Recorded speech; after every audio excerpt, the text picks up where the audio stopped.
14,000 करोड़ रुपए की जब्ती। मैंने आपको पहले भी कहा था कि ईडी चाय पीने नहीं जाती है, समोसा खाने नहीं जाती है। सीबीआई के फंक्शंस अलग हैं, इनकम टैक्स के फंक्शन अलग हैं, एनआईए का फंक्शन अलग है, उसी प्रकार से नारकोटिक डिपार्टमेंट का फंक्शन अलग है, सेबी का भी फंक्शन अलग है। लेकिन इन्फोर्समेंट डायरेक्टरेट अगर कहीं पहुंचती है तो वो सिर्फ ये देखती है कि पैसे का लेन देन कैसे चल रहा है, पैसे का कौन सा कारोबार चल रहा है, कौन किसको पैसा दे रहा है, कौन ले रहा है, कहां से पैसा आ रहा है, कहां जा रहा है, कहीं पैसे का गोलमाल तो नहीं हो रहा है, घपला तो नहीं हो रहा है। इसके लिए इन्फोर्समेंट डायरेक्टरेट विजिलेंट रहती है और इन्फोर्समेंट डायरेक्टरेट ने वो काम जुलाई के पहले सप्ताह में कर दिया। इसलिए सहारा के निवेशक और सहारा के लाखों एजेंट, अब आपके लिए खुशखबरी आनी शुरू हो गई है।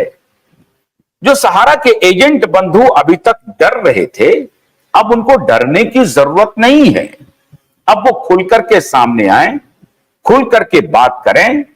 जैसा कि कल जब मैंने हमारे स्टूडियो में आपके आंदोलन के जो अधिकारी हैं, जो संगठन आप लोगों ने बनाया है, उनके जो लोग आए थे हमारे स्टूडियो में, तो जब वो आपके ऊपर आरोप लगा रहे थे, खासतौर से एजेंट बंधुओं के ऊपर, कि उनको किस बात का डर है, वो क्यों नहीं निकल रहे हैं घर से, तो ये आरोप उनका ठीक था।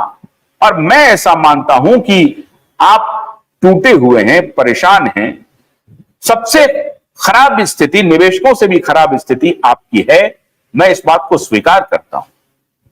आपकी स्थिति वाकई में खराब है, क्योंकि आपका रोजगार भी चला गया, निवेशकों के ताने भी सुनने पड़ रहे हैं, और इधर प्रबंधन भी आपको परेशान करते रहती है। तो आप हर तरफ से परेशानी में फंसे हुए हैं। लेकिन आपके परेशानी से निकलने का जरिया बन गया है। आप उस जरिया को थाम लीजिए, उस जरिया के साथ खड़े हो जाइए। अगर आप नहीं होंगे खड़े तो फिर आप परेशानी में पड़ने वाले हैं, क्योंकि अगर ईडी इंक्वायरी करेगी तो आप ध्यान रखिए, एक एक एजेंट के खिलाफ भी कार्रवाई हो सकती है कि आपने निवेशक को सही बात क्यों नहीं बताई, गुमराह क्यों किया, किसके कहने पर गुमराह किया, क्यों आपने क्यूसॉप का पैसा, रियल एस्टेट का पैसा क्यूसॉप में कन्वर्ट करवाया, किसके कहने पर करवाया, कैसे करवाया, ये सब अब कानूनी पचड़े में पड़ने वाला है। इसलिए मैं आपको कह रहा हूं कि आप अपनी स्थिति, अपनी परेशानी को अगर ठीक से सॉल्व करना चाहते हैं, तो जहां कहीं भी ये जो संगठन के लोग खड़े हो रहे हैं, ये जो लड़ाई चल रही है, उसमें आप उनके साथ शरीक हो जाइए। नहीं तो आने वाले दिनों में आप भी परेशानी के शिकार होने वाले हैं। इसलिए मैं बार बार कह रहा हूं, और कम से कम मेरी तो आपके प्रति बहुत हृदय से लगाव है कि आप उस परेशानी में ना पड़ें, क्योंकि आपका कोई दोष नहीं है। आप लोगों को कहते थे कि ये प्रबंधन कहता है, ये बड़े बड़े स्टार्स के साथ घूमते हैं, ये पैसा लेकर के नहीं भागेंगे, बहुत क्रेडिबल ऑर्गेनाइजेशन है, आपको पैसा मिल जाएगा। पैसा दिया भी, बहुत हद तक ऑर्गेनाइजेशन ने बहुत समय तक अच्छा काम किया भी। ये भी मैं कह रहा हूं, ये आप ही लोग कहते हैं, मैं नहीं कह रहा, आप ही लोग कह रहे हैं कि बहुत अधिकतर समय तक ऑर्गेनाइजेशन ने अच्छा काम किया।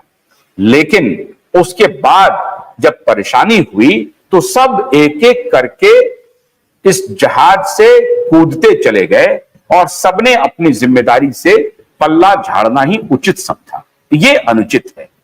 ऐसी परिस्थिति में प्रबंधन को एक साथ खड़े होकर के निवेशकों और एजेंट के साथ मिलकर के काम करना चाहिए था। उनको भरोसे में लेकर के सारे निवेशकों के साथ मिलकर के काम करना चाहिए था, हौसला दिखाना चाहिए था।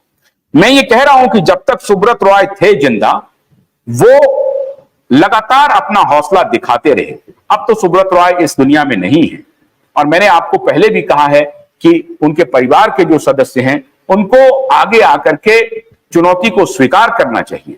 लेकिन अब मैं समझ रहा हूं कि अगर वो चुनौती स्वीकार नहीं कर रहे हैं, तो ये बात ठीक है, ये सत्यनारायण विश्वकर्मा कह रहे हैं कि एजेंट की हालत बदतर है। मैं मानता हूं एजेंट की हालत बदतर है। अब मैं कुछ आपको फोटोग्राफ दिखा रहा हूं। ये जो देखिए कितना संयोग है। भोलानाथ के 2-in-1 बैटरी ऑपरेटेड हार्वेस्टर कम ब्रश कटर के साथ ट्रॉली अतिरिक्त लागत पर उपलब्ध है।